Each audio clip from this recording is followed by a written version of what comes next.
各位投资界及媒体的朋友们，大家午安。我是台积电法人关系处的苏志凯，欢迎您参加台积公司2026年第二季的法人说明会。由于本法说会是向全球投资人同时连线转播，所以我们会全程使用英文，请您见谅。Good afternoon, everyone, and welcome to TSMC's second quarter 2026 earnings conference and conference call. This is Jeff Su, TSMC's Director of Investor Relations and your host for today. Today's event is being webcast live through TSMC's website at www.tsmc.com, where you can also download the earnings release materials. If you're joining us through the conference call, your dial-in lines are on listen-only mode. The format for today's event will be as follows. First, TSMC's Senior Vice President and CFO, Mr. Wendell Huang, will summarize our operations in the second quarter 2026, followed by our guidance for the third quarter 2026. Afterwards, Mr. Huang and TSMC's Chairman and CEO, Dr. C.C. Wei, will jointly provide the company's key messages. Then we will open both the floor and the line for the question and answer session. As usual, I'd like to remind everybody that today's discussions may contain forward-looking statements that are subject to significant risk and uncertainties, which could cause actual results to differ materially from those contained in the forward-looking statements. Please refer to the safe harbor notice that appears in our press release. And now, I would like to turn the microphone over to TSMC CFO, Mr. Wendell Huang, for the summary of operations and the current quarter guidance. Thank you, Jeff. Good afternoon, everyone. Thank you for joining us today. My presentation will start with financial highlights for the second quarter of 2026. After that, I will provide the guidance for the third quarter of 2026. Now let's move on to revenue by technology. 2nm process technology contributed 3% of wafer revenue in the second quarter.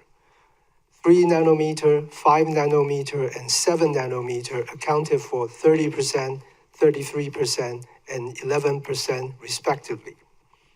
Advanced technology, defined as 7nm and below, accounted for 77% of wafer revenue.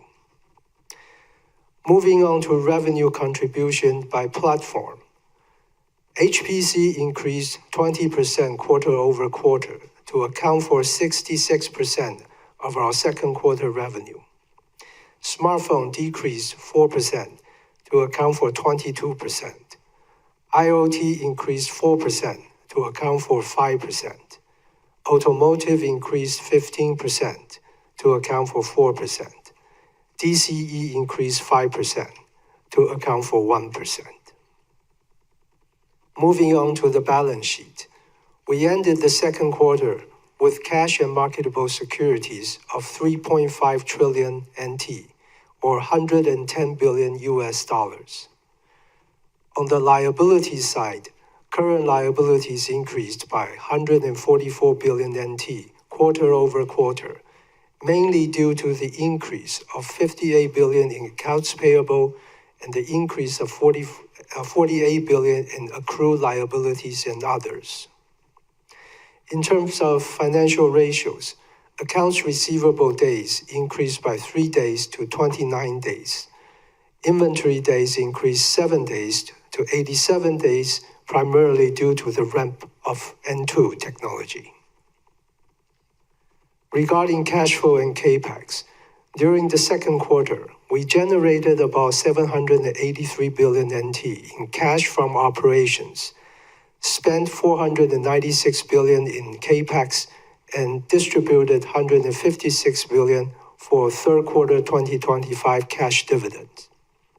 Overall, our cash balance increased 99 billion NT to 3.1 trillion at the end of the quarter.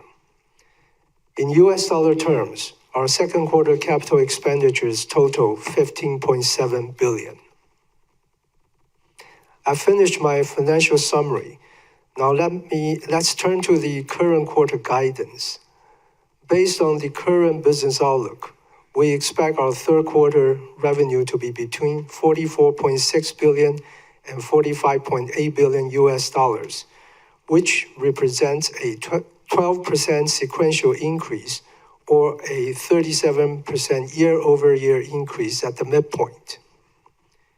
Based on the exchange rate assumption of $1 US dollar to 32 NT, gross margin is expected to be between 65 and 67%. Operating margin between 56 and 58%. This concludes my financial presentation.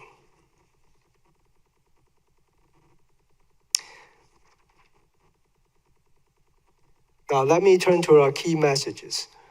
I will start by talking about our second quarter 26 and third quarter 26 profitability. Compared to the first quarter, our second quarter gross margin increased by 150 basis points, sequentially to 67.7%, slightly ahead of our guidance, primarily due to cost improvement efforts and a slightly higher overall capacity utilization rate, partially offset by dilution from our overseas fabs.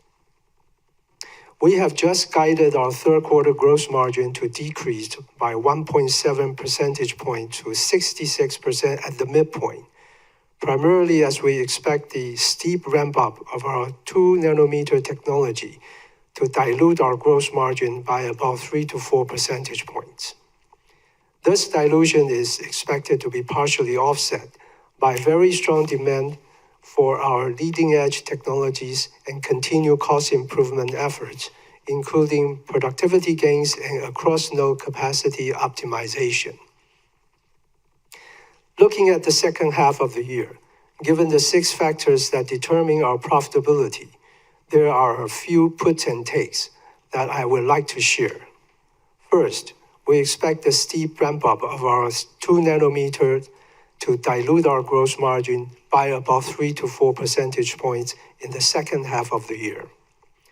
Furthermore, as the scale of our overseas expansion grows, we continue to forecast the gross margin dilution from the ramp-up of overseas fabs in the next several years to be 2 to 3% in the early stages and widen to 3 to 4% in the latter stages. On the other hand, demand for our leading-edge technologies is very strong. In addition, we continue to leverage our manufacturing excellence to generate more wafer output and drive greater across-node capacity optimization in our fab operations to support our profitability. Finally, we have no control over the foreign exchange rate, but that may be another factor. Next, let me talk about our 2026 capital budget. At TSMC, a higher level of capital expenditures is always correlated to higher growth opportunities in the following years. With our strong technology leadership and differentiation, we are well positioned to capture the multi-year structural demand from the industry megatrends of 5G, AI, and HPC. Given the continued strong structural demand from our customers, including the newly emerging agentic AI market, we have decided to raise our full year 2026 capital budget to be between 60 and 64 billion US dollars as we continue to invest heavily to support our customers' growth. We always collaborate closely with the tool suppliers well in advance to prepare the capacity, whether it is a strong upcycle or down cycle, just like our customers collaborate with us well in advance to plan our capacity. Thus, we do not foresee any bottlenecks to our capacity expansion plans. About 70 to 80% of the 2026 capital budget will be allocated for advanced process technologies. About 10% will be spent for specialty technologies, and about 10 to 20% will be spent for advanced packaging, testing, mask making, and others. Even as we invest for the future growth with this level of CapEx spending in 2026, we remain committed to delivering profitable growth to our shareholders. We also remain committed to a sustainable and steadily increased cash dividend per share on both an annual and quarterly basis. In 2025, we paid 467 billion NT in cash dividends, up 28.6% year-over-year, as TSMC shareholders receive a total of 18 NT cash dividend per share. In 2026, they will receive 24 NT per share, up another 33% year-over-year, and we expect a continued and increasing cash dividends per share in 2027 as well. Now let me turn the microphone over to CC. Thank you, Wendell. Good afternoon, everyone. First, let me start with our near-term demand outlook. We concluded our second quarter with a revenue of US $40.2 billion at the high end of our guidance in US dollar terms, driven by strong demand for our leading-edge process technologies. Moving into third quarter, we expect our business to be supported by continuous strong demand for our leading-edge process technologies, including the steep ramp of our 2nm technology. Looking ahead, we observe consumer and the price-sensitive end market segment are being challenged due to the impact of rising component prices and macroeconomics uncertainties. As such, we are being prudent in our business planning while focusing on our fundamentals of our business to further strengthen our competitive position. Having said that, AI-related demand continues to be extremely robust. The AI megatrend continues to drive the need for more and more computation, which supports the robust demand for leading-edge silicon. Our customers and customers' customers, who are mainly the cloud service provider, continue to provide us with their very strong signal and positive outlook. Thus, our conviction in the multi-year AI megatrend remains very high. Supported by our robust technology differentiation and the broad customer base, we now expect our full year 2026 revenue growth to be slightly above 40% year-over-year in US dollar terms. Now let me talk about the acceleration of agentic AI. The AI market continues to be very dynamic. The emergence of agentic AI is leading to a resurgence in the role of CPUs in AI data centers, which drive more silicon demand in addition to AI accelerators. We believe this is positive for TSMC, as no matter what CPU approach is taken, whether it's x86, ARM-based, or RISC-V architecture, they are almost all TSMC's customers. We are already collaborating closely with our CPU customers and working to support them with the most advanced technologies and necessary capacity so they can capture the agentic AI market opportunities. Next, let me talk about TSMC's capacity expansion strategies. To address the structural increase in overall long-term semiconductor market demand profile, TSMC collaborates closely with our customer and our customer's customer to plan our capacity. Given the fundamental complexity of leading-edge technologies and the design-in and lead time involved, we also have a very good idea of their multi-year product roadmap and production plans. This is important because it takes more than 5 years to develop the technology and product, prepare the capacity, and ramp it up to high volume production. Internally, TSMC employs a disciplined capacity planning system to assess the market demand from both a top-down and bottom-up approach. This is a continuous and ongoing process. Based on our assessment, we are stepping up our CapEx investment to increase our capacity to support our customers' future growth. Now, with a strong collaboration and support from our leading U.S. customers and the U.S. federal, state, and city government, we would like to announce an additional $100 billion investment in Arizona. This is to build several more semiconductor logical wafer fabs for 2 nanometer and below technologies, as well as advanced packaging fabs to support the strong multi-year demand from our leading U.S. customers. We believe this investment will help to further foster the development of the U.S. semiconductor ecosystem, strengthen the supply chain, and support an increasing number of high-tech, high-paying jobs in the United States. At the same time, we are building 13 leading-edge and advanced packaging fabs in Taiwan over the next several years, and we will continue to further invest in Taiwan.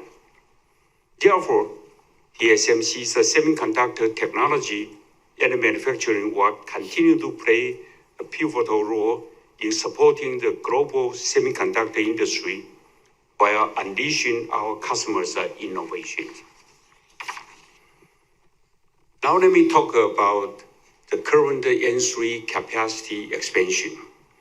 We are executing well on our global plan to add 3 additional 3 nanometer fabs, 1 in Taiwan, 1 in Arizona, and 1 in Japan, to support the robust multi-year pipeline of demand for 3 nanometer technologies.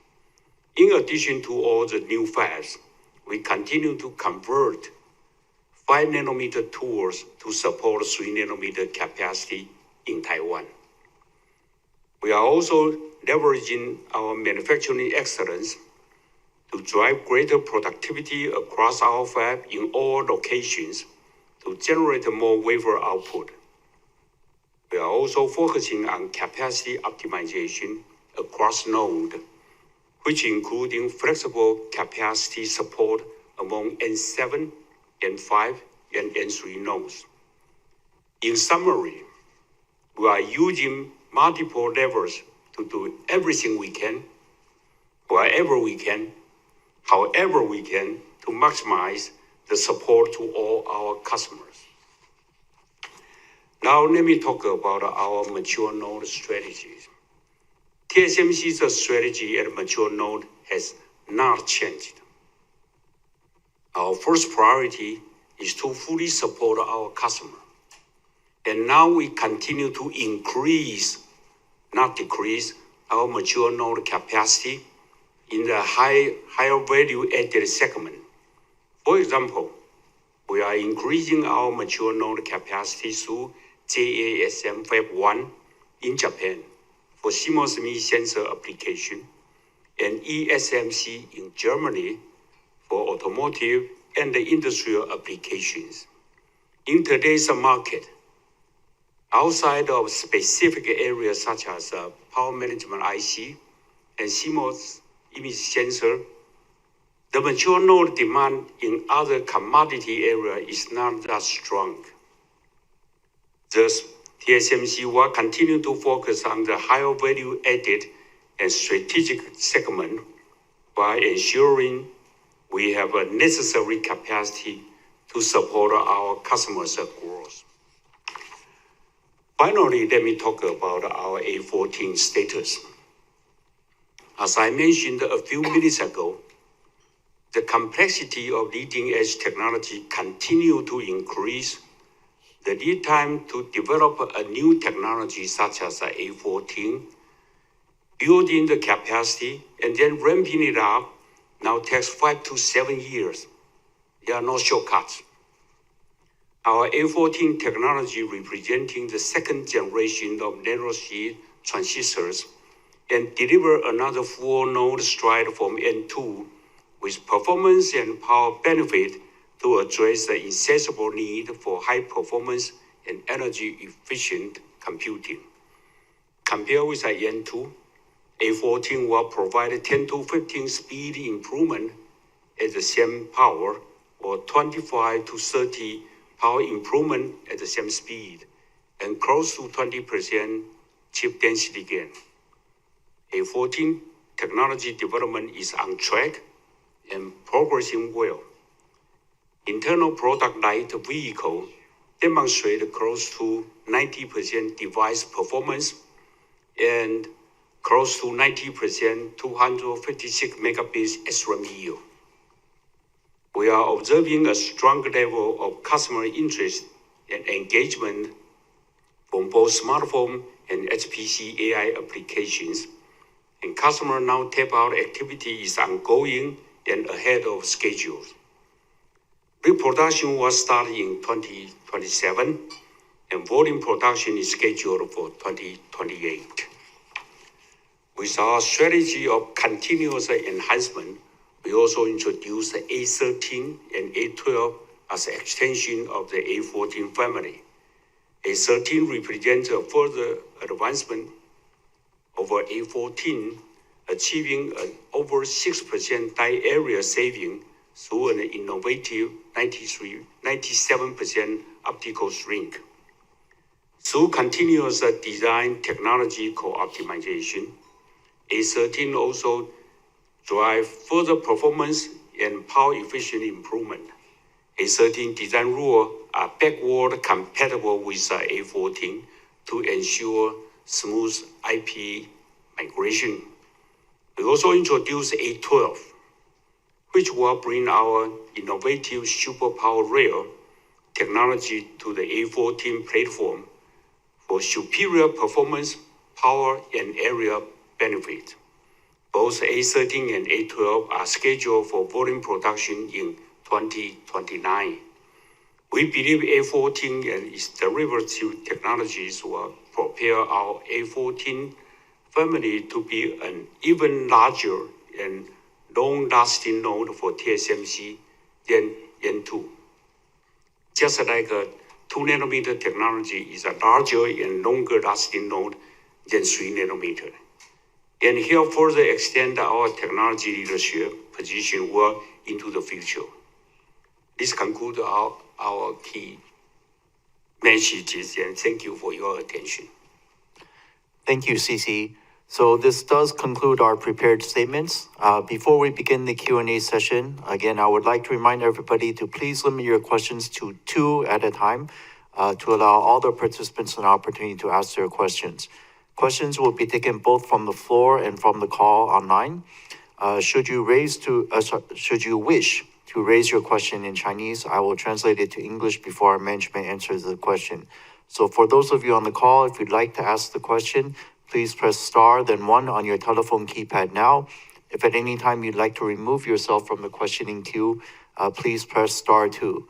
Please note that we'll try to conclude today's meeting at around 3:10 or so. So we will try to get in as many participants your questions as possible. But if we're not able to, we do apologize in advance and thank you everyone for your patience. So operator, let's begin the Q&A session. We'll take the first few questions from the floor, and then we'll go online. Maybe again, left, center, right. Maybe we'll take the first question. Sunny Lin from UBS, please. Thank you very much. Congrats on the very strong performance and outlook. So number one, I'll do a double click on the CAPEX. So very encouraging CAPEX outlook, and I do think it's essential that TSMC showcase stronger determination in capacity expansion, given the stronger demand and the very tight supply. And so beyond 2026, I think every large client also wonder how aggressive TSMC is planning for CAPEX. And so back in the COVID super cycle, TSMC did provide a 3-year CAPEX outlook back then.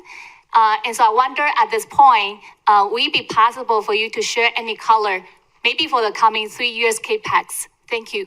Okay, so Sunny's first question is regarding CAPEX. She does believe it's important, essential to show our determination to support our customers with these large CAPEX investments. So she wants to know, do we have a 3-year CAPEX guidance, 26, 27, 28, similar to what we did back in 2021? Okay, Sunny, we do not have a number to share with you, but as you know, we invest CAPEX this year for the future business opportunity, and as long as there are business opportunities, we are not hesitate to invest. As you can hear from our prepared remarks, that our conviction in the megatrend, AI megatrend, multi-year, is very strong, and we are stepping up the CAPEX, including increasing this year's CAPEX. Last time we said our CAPEX in the next 3 years will be significantly higher than the CAPEX in the past 3 years. Now is the CAPEX in the next 3 years will be even more significantly higher than the past 3 years. Okay. Yeah, sorry, maybe let me follow up on CAPEX from Second another. question. Oh, yeah, sure. So you just announced additional 100 billion CAPEX in the US, and I think that's pretty important for you to secure the business in the US as well. And so now with total 265 billion CAPEX in Arizona, what's your current plan to bring on the capacities in Arizona in the coming few years?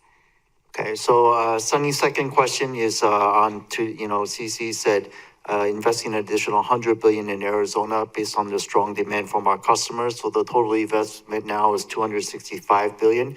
What is the schedule, time frame, or the plan for these investment? Is that correct, Sunny? Yeah, okay. Sunny, the schedule will depend on the market situation. You know that. So today's situation, the mega trend is so strong, so that we announced additional 100 billion investment in Arizona. How many fabs? Many. So actually, let me say that it probably additional 4 more fabs will be built. And that's combining front and back end. Yes. Okay, thank you. Let's go to the middle. We have Charlie Chan from Morgan Stanley. We'll go left, middle, right from where I sit. Thank you. Thanks for taking my question. Good afternoon. So first of all, congrats for a very strong outlook. My first question is really about the foundry competition. I understand that there's no shortcut for a newcomer like Terafab, but how about like Samsung Foundry, right? They got a huge profit from memory business. Intel got a U.S. policy support. So I'm not sure how TSMC is going to address those competition, because apparently several U.S. companies are engaging with those industry peers. And recently, actually yesterday, ASML just announced to expand the EUV capacity for 2028. Would TSMC worry that your competitors to take more slots and build a large capacity in the future to compete with you in a leading edge business? Thank you. Okay, so Charlie's question is competition from 2 angles. One, he does note, CC said foundry competition, no shortcuts, but he says according to the news, many of our customers are engaging with our foundry competitors. One of them in Korea is making huge amounts of money these days. Another one may have the U.S. Government policy support. So the first part of his question, how do we see the competition and threat of customers moving to our competitors, number one? Well, let me say that. Yes, one of my competitors in South Korea, they make a huge amount of money, and I'm jealous about it. And then the other one in the U.S., they got a very strong U.S. government support. We also got the government support, by the way, although we don't announce it. However, let me share with you, as we said, there's no shortcuts. What does that mean? Meaning that in this semiconductor industry, you have to go back to fundamental. government's help is welcome. Really, we also appreciate that. A lot of money, of course, that's nice to have. But the most important thing, as we continue to say, is the technology, manufacturing, and customer trust. These three fundamentals never change. For my 40 years career, it's always the most important thing. And that's always the TSMC's secret recipe to win the business. So from the competition point of view, choosing a technology, ramping it up, is not buying a milk from 7-Eleven. Well, I'm using that, I'm quoting the sentence for my customer anyway. It says that you choosing a kind of technology partner, it's no shortcut. You need to understand the technology. You need to really utilize it using the test chip and then something and work together and then prepare the capacity and ramp it up. That's what I say it takes about 5 years. It's not that today you think this milk is better, you go to the next store, it's a 7-Eleven. You don't like it, you go to another store. No. So that's my answer. Charlie, is agree? Yeah, so hope you can buy more milk so other people can get it. Thank you. Yeah, so let me switch gear to a more exciting side. Cici just said you see a very strong signal from customers. You also revise up the full year revenue guide. You're ready to revise up the 5-year revenue CAGR, especially this AI semi CAGR. I remember it was like high 50%. But here comes the question, right? That agentic AI demand so strong. CPU is a great opportunity for TSMC. But how about there's a kind of memory cost increase, right? It's kind of big chunk of this kind of AI capex. So what's the update of the AI semi CAGR, and how should we look at the contents of this AI semi related to TSMC's growth? Thank you. Okay, so Charlie's second question is regarding the AI related demand. We do continue to see very strong and positive signals from our customers. We've revised up our full year. So his question is around our AI CAGR guidance that we gave in January on a 5-year period, mid to high 50s CAGR growth. He's wondering if there's any update to that.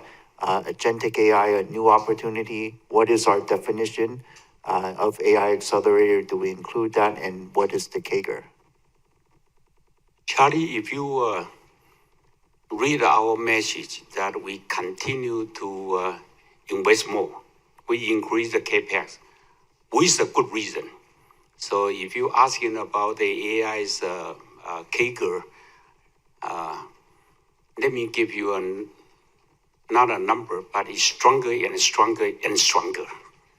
So we don't give you the number today because of it continue to increase, so we don't know that how to answer this question.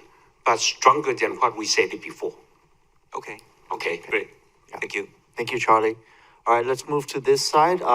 Maybe we'll take the question from Arthur from Macquarie.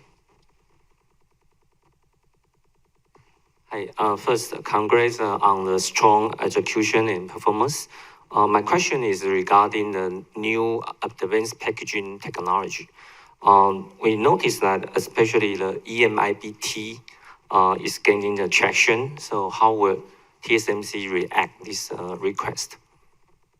Okay, sorry. So Arthur's first question is on advanced packaging and competition. I guess very simply put, EMIB-T, in his view, is gaining traction. So how do we see the competitive threat from this? Well, let me say that our packaging capacity is so tight that now it's limiting my customers' growth. So we welcome that additional flexibility in the market, and so that will help TSMC's, front-end wafer business growth, which is a majority part of TSMC's business. the technology looks good, according to the newspaper. And we hope they will be successful, and so that share some of the loading from TSMC. Today, we're working very hard to shorten the gap between the demand and the capacity. And so, as I said, we welcome have this additional alternatives, and so the flexibility for my customer. Thank you. That makes a lot of sense. So a follow-up. So as this is a new technology, right? So if your clients, they ask you support, and our value is support our customer success, right? How TSMC will handle this special request? Sorry, your question is. So if this technology is have some small problem, and then ask our company to support, so how the, our company accommodated? So Arthur's question is, if there is some issues with this technology, do we have I don't know how to say it. Is there an alternative plan? Let me answer the question. Our number one is to support our customers' success. So whatever that we can help our customers' business, we want to win. Does that answer your question? Okay. Let's come back. We'll take one more here, and then we'll go online, and then back to the room.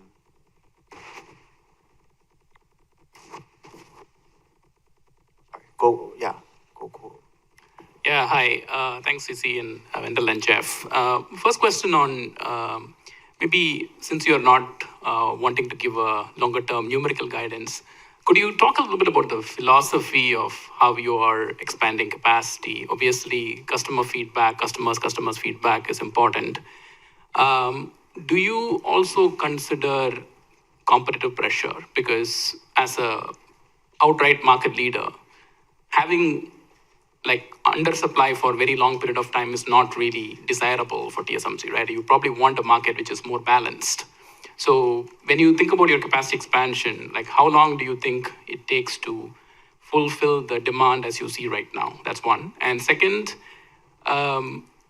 chips obviously is the current shortage, but there is also a lot of discussion about data center delay, power capacity being available. So could you also share some thoughts on how you are layering in that kind of concerns? Because you don't want your chips to be available, but having to wait for the data center deployment to happen. So just to understand how that goes into your planning framework as well. Yeah, thank you. So Gokul's first question is again, how do we plan our capacity and determine the capacity expansion plan? Certainly, we take into consideration the demand, multi-year demand from our customers and customers, but do we also consider the competitive pressures from competitors building capacity? Is that part of our calculus to expand the capacity? One, and then also what about things outside of chips like data center delays or power, these type of deals? Gokul, that's a good question.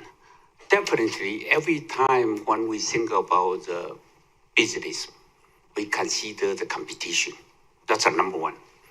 And then we look at where we are, and then we decide a bottom up and then top down assessment of those demand. Those are the typical things, in our daily life.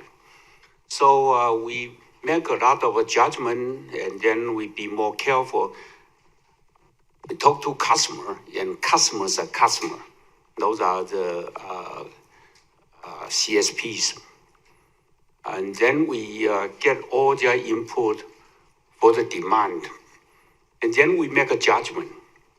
Now remember that I believe every customer tell me the truth. Everyone. You put all the truth together, it's not the truth. So we have to make some of the judgment. You know what I mean? Since you are laughing. Because all the customers are very aggressive, right? That's a CEO's job. CEO got to be aggressive. So they give me the number of their demand, and I believe they try their best to tell me the truth. So I put all together, all the truth together is not a truth. Mark down that word. Yes, we do a very careful judgment. Might not be correct, but we did carefully. And because this is a big money, right? This year we say we increase the CapEx from 52 to 56, now 60 to 64. And you bet that will continue to increase. It's a big money, so we do it carefully. So we did all the assessment, and that lead to your second question. Are we sure that we deliver the chips to our customer and they were not put into inventory? So we are checking the AI data centers progress, the building, the location, the demand, the racks. We checking all that to make sure that TSMC's chips will not be put in inventory. Did that answer your question? Yeah, that's clear. So, CC, so do you still believe even end of next year we are still going to be running short of supply even with this elevated capacity build-out plans? You want me to give you a guarantee, right? Let me say that. I believe from this day on all the way to probably 2029, 2030, the demand is very strong. Whether in between there's a dip or not, I'm not very sure. But the trend is so robust that I believe we are witnessing a kind of a new industry.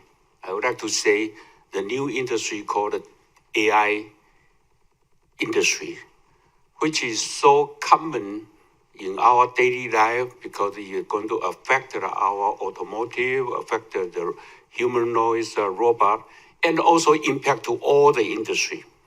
So by the amount of money we put in, I mean, including all the CSPs, this is alone is a very important new industry to the world. And so the demand will be there. And the fundamental thing is semiconductor chips. And most of them in TSMC. Thanks, CC. My second question is on your profitability. So, CC, you joked that you are definitely jealous of your memory competitor on their margins. But it definitely feels like profitability-wise, longer-term foundry, especially leading-edge foundry, should be higher than memory, looking at number of competitors out there. So, as you are investing for a lot of your customers, how is that discussion going? Because you are no longer the most profitable semiconductor manufacturing company at this point in time. So you probably have less pressure in terms of passing on your value and capturing your value right now compared to maybe 1 year back. Okay, so Gokul's second question is on profitability and pricing to a certain extent. Of course, some of the memory makers are making very good profitability and margins today, but he notes the role of foundry could be even more value and TSMC's role as well. So what should be the right way to think about the long-term profitability for a foundry? Should it be better? And then I guess really pricing into this. What type of pricing approach do we want to take? Yeah, Goku, your question actually is simple. You know, what is the wafer pricing strategy for TSMC and what kind of gross margin we should have? The higher the better, of course. But we are a partner. A partner meaning that I said many times, our customer got to be successful. I don't want to squeeze them out from the market. And besides, we are a very trustable company with our customers. So we don't suddenly increase our price by, which I like to have, 4x or 5x. You know, it's you cannot survive for that kind of, for your customer to survive for that kind of a price increase. So we earn our value and we make sure that our profit, our gross margin is enough for our long-term sustaining expansion. That's to the benefit of my customer and TSMC also. That's our philosophy. So, yes, I'm really jealous about the memory companies. 86% gross margin. 86, 68, I'll be happy. But all right, anyway, so I answered the question. We are very trustable. Thank you. Okay, thank you. Operator, can we take the next two questions from participants on the line, please? Yes. Now it's Jim Fontanelli from Arete. Yeah, thank you. Thank you. So, could I ask about the risk that you see around customer concentration as AI demand continues to significantly outgrow other end markets? I think your exposure to your top 5 customers is becoming meaningfully larger than at any point in your history. So I'd just like to understand how you see that risk. Okay, so Jim's first question is risk around customer concentration. We have large customers that are getting larger. Are we worried that we have too many big customers or the customer concentration? No, that's not our concern. Besides what you say, the customers are growing bigger and bigger. We are very happy about it. And some of the customers also growing very fast. So it's not, Jim, it's not what you said that the bigger customer is going bigger and bigger. No, I mean, there's a lot of new player in the AI industry. Do you have a second question? Thank you. And yes, so we're seeing your direct customers put capital into both financing, investing in AI demand. Is that something that TSMC is considering? So Jim's second question, he knows some of our customers are helping to invest in their customers. Jim, if I understand you correctly, you're asking if TSMC, if this is an approach we would take to invest in our customers, is that correct? Or financing and investing? In the end customers, not your direct customers. Right, so in customers as well. To answer, Jim, to answer your question directly, every company has a different consideration and every company has a different strategy. So far, no, TSMC don't do this kind of financial arrangement because of we think we are working with current customer with a current model smoothly and also successfully. Okay, thank you, operator. Can we move on to the next participant on the line, then we'll come back to the floor. Next one to ask question, Mehdi Hosseini from SIG. Yes, thanks for taking my question. Two from my end. I want to go back to the $100 million investment in US. Is there any way you can give us some timeline? Is it over the next 3 years, 5 years? How should we think about the progression of these $100 million investment in US? I don't have a follow-up. So Mehdi's first question is around the announcement today, additional $100 billion investment in the US. In terms of the CapEx time frame, is it in the next 3 years, in the 5 years? Do we have any schedule or time frame to share about this additional $100 billion? We do have a plan, but let me share with you actually the progress or the schedule. Most of the time it depends on the market situation and our customers' demand. So if you ask me to give you a firm schedule, no, we don't have it today. But we do have a plan. And we speed it up. We try to speed it up as fast as possible. So the message is you're flexible, but also you're expediting the investment in the US. Is that correct? So I think CC said we're trying to move as fast as we can, but everything is based on our customer needs. Yeah. We also moving the new fabs and the facilities in Taiwan as fast as possible. And the same thing, we try to bring up a new fab in the Japan as fast as possible, because of the situation today is the demand and the supply, the gap is so big. So we are working very hard to narrow the gap. Do you have a, yeah? Thank you. I want to, I have a follow. Actually, I want to dive into the compute part of the HPC. And I want to ask you about the networking switches. And in that context, when should we expect the COOP platform to have a material contribution to your top line? Okay, so Mehdi's second question, very specific. He wants to know for our COOP platform, when will it have a very meaningful contribution to the business?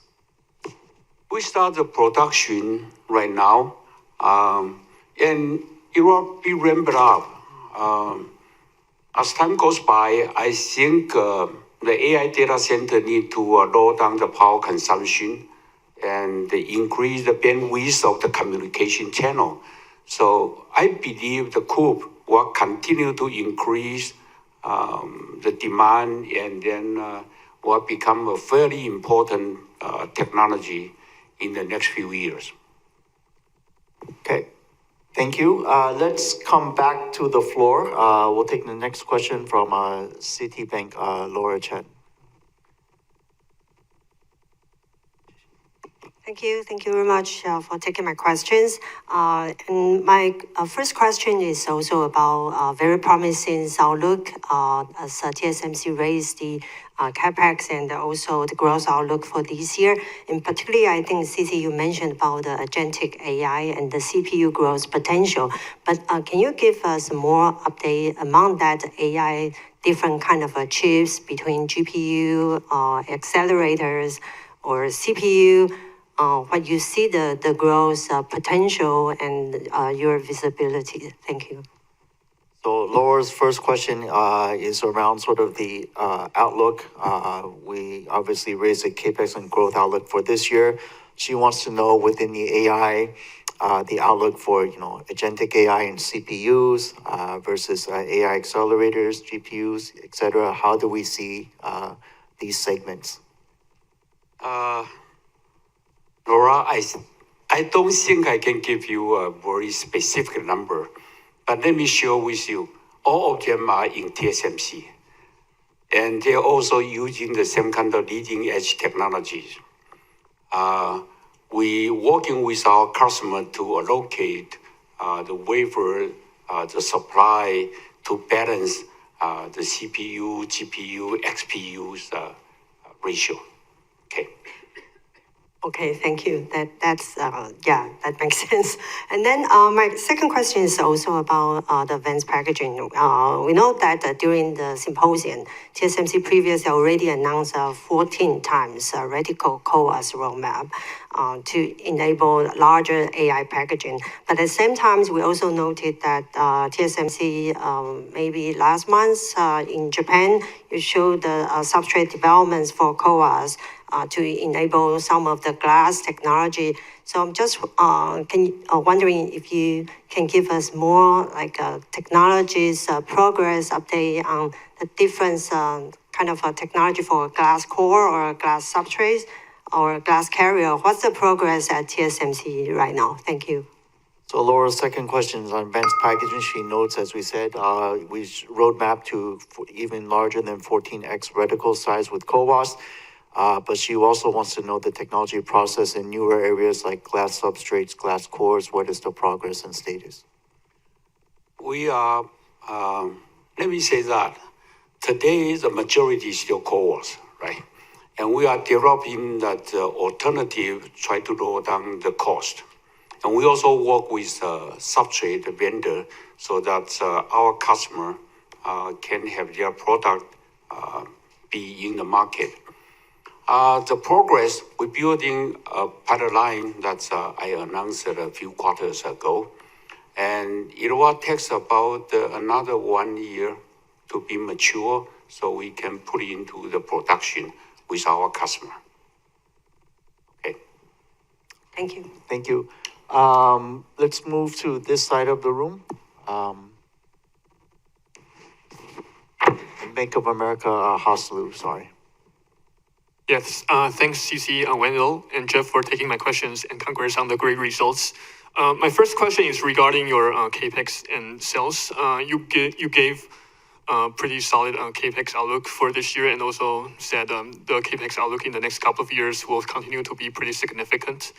And you also raised this year at 40% plus. So would you be able to provide your next couple of years sales growth outlook, try to quantify it?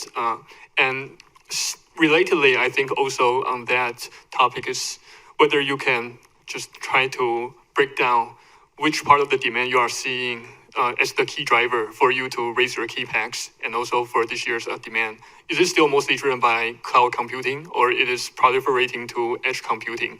Or to some extent, is it also related to your equipment supply chain is raising their price as well? Thank you.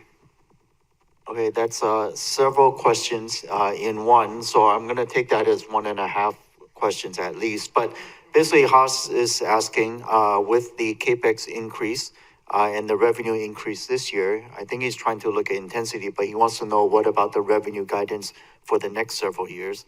Yeah, I'll stop. Okay, let me answer that question. Because of the revenue corresponding to our investment, right? Because we know we forecast our demand, and then we make an assessment, and then we do the capex. Next few years is going to be a very good business for TSMC. That's all I can say. And then the other part, so what's the key driver? Is it cloud AI? Is it edge AI? Is it because tool vendors are increasing the price? It's all AI related, everything. Okay, yeah. You have a quick follow-up. Yes, I think it is more on your long-term strategy, because a lot of people have actually been asking about your capex and also competition on the front end. But I would actually say that if on the back end competition is rising, especially coming from Intel EMIB-T, are you worried that your value add for your overall foundry business across front-end manufacturing to the back-end packaging business, the value add could actually be cannibalized with growing competition? Thank you. Okay, thank you. So Haas's second question is around the competition in advanced packaging. If our competitors are able to gain traction or business with things like EMIB-T, would that be the gateway or an entryway into more competitive threat on the front-end logic wafer side? So does advanced packaging lead to front-end wafer? Haas, let me answer that. The front-end's wafer business and the back-end's business are two different things, right? If they are the same, then you can expect ASE become the front-end competitor also. It's two different things. And I also say that since our capacity in the back-end is so in shortage mode, the gap is bigger. And so I welcome that the competitor offers some of the flexibility to my customer so that their front-end wafer can be put into the package, and that help TSMC's front-end wafer business. That's our attitude. Okay, thank you. Thank you. Operator, let's take one more from the online, and then we'll wrap up with back in person. Next one to ask question, Robert Sanders from Deutsche Bank. Yeah, thanks for taking my question. You recently stated that High-NA tools are too expensive, but could you please discuss how your customers are considering the impact of die stitching challenges from a smaller field size with High-NA? Could that actually slow the adoption of High-NA even if the tech improves or the tech gets more productive? And I have a follow-up. Thanks. Well, Rob's first question is very specific technology around High-NA adoption.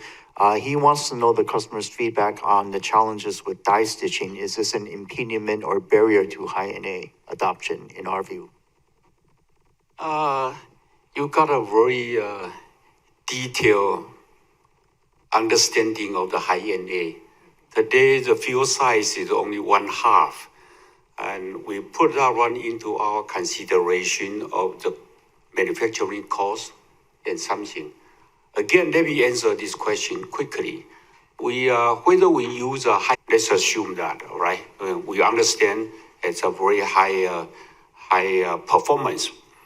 But then TSMC make it clear that we work with ASML and try to make it more suitable for manufacturing in terms of the cost and in terms of the maturity.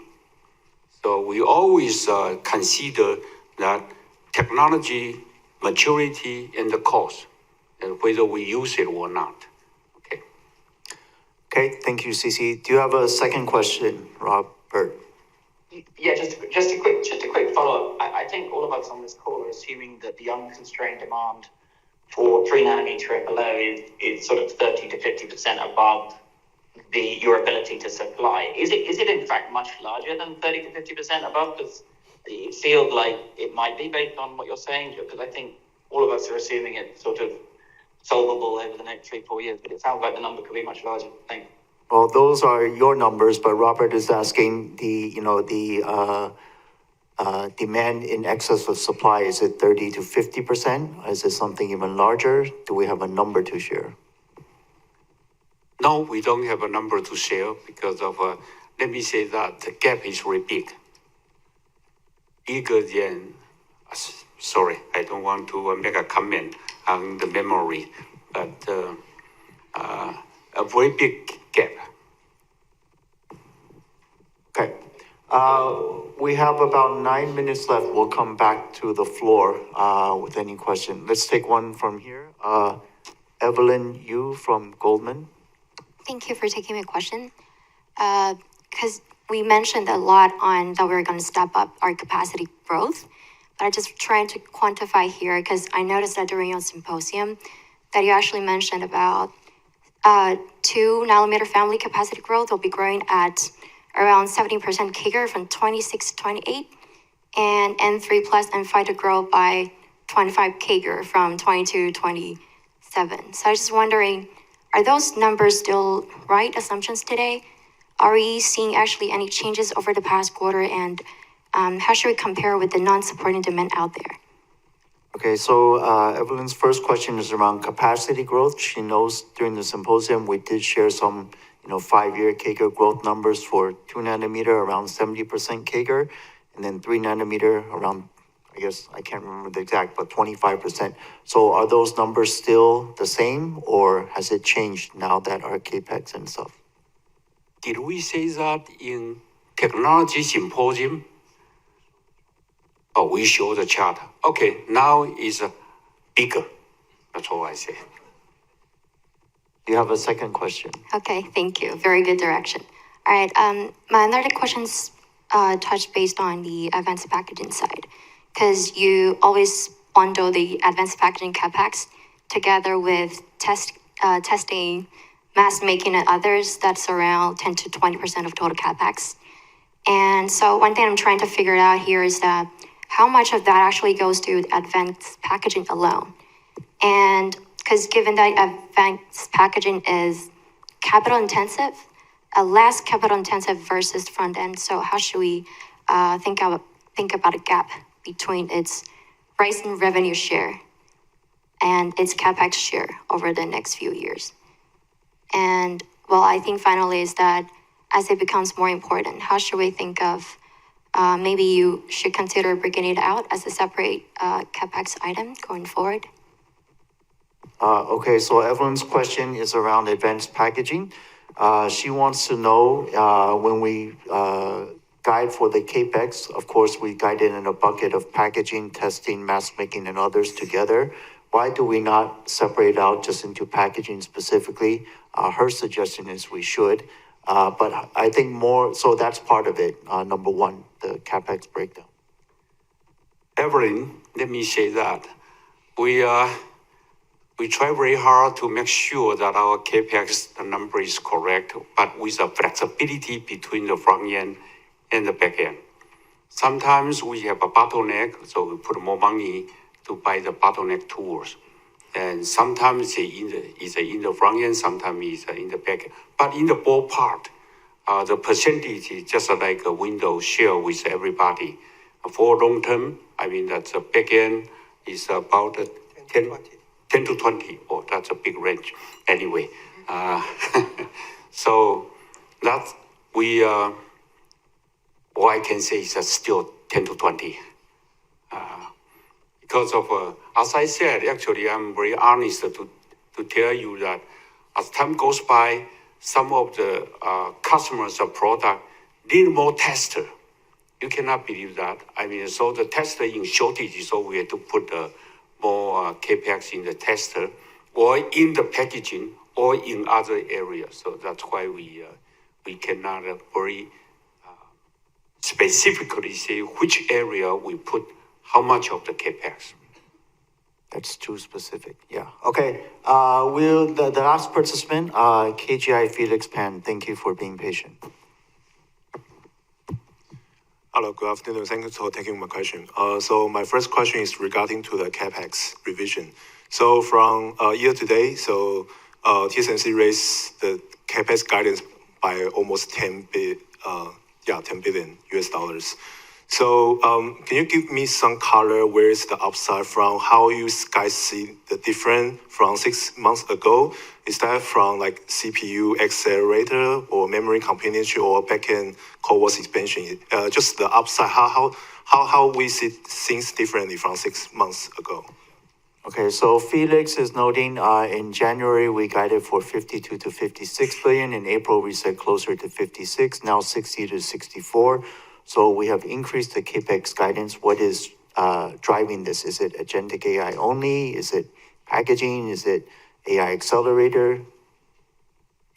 Well, simply put, the most important reason is because of a demand continue to increase, and we feel the pressure from the customer to drive TSMC, not drive actually, to cooperate with TSMC for the capacity increase.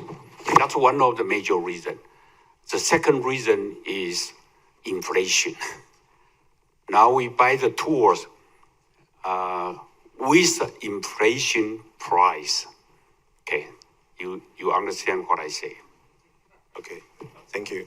So my second question is about the mature nodes. So people always focus on AI leading nodes, but it seems like mature nodes also seeing the very strong demand recovery and also some supply issue as well. So how you guys see the demand supply dynamic and pricing and for the mature node? Because apparently there's some impact from the AI crowding out effect, but mature nodes still largely depends on the consumer demand. So consumer demand is still weak. So how you guys see the demand supply dynamic for the mature nodes? Thanks. Okay. Thank you. So Felix's second question is on mature node. He notes there's lots of talk that mature nodes are seeing a strong demand recovery and the supply is very tight. So mature node pricing is very favorable or strong. So he wants to know how do we see the mature node supply demand situation? Actually, the mature node cover a lot of different segments. Only the one with related to AI is in shortage, which is the most important one. Is number one is power management IC, because of all the AI data center need a lot of power management, and those are the mature node technology like 0.18 micron, 19 nanometer, or something like that. Those are in shortage, definitely, and also the sensor portion. Because of you need a lot of sensor to detect the environmental information and put it into the AI data center to analyze it. Other than that, other area, just like you pointed out, the consumer product is not in a high demand, and so other segment is not so strong demand. And as I pointed out in my statement, other area, no, it's not so much of, say, in a lot of shortage, not at all. Thank you. Thank you, Cece. Thank you, Wendell. Thank you, everyone. This does conclude our Q&A session. Before we conclude today's conference, please be advised that the replay of the conference will be accessible within 30 minutes from now. The transcript will become available 24 hours from now, and both are going to be available through our website, again at www.tsmc.com. If some of you were not able to ask your question, please feel free to reach out to TSMC IR and we will follow up with you. So thank you everyone for joining us today. We hope everyone continues to stay well. Have a good summer and we hope you'll join us again next quarter. Thank you and have a good day.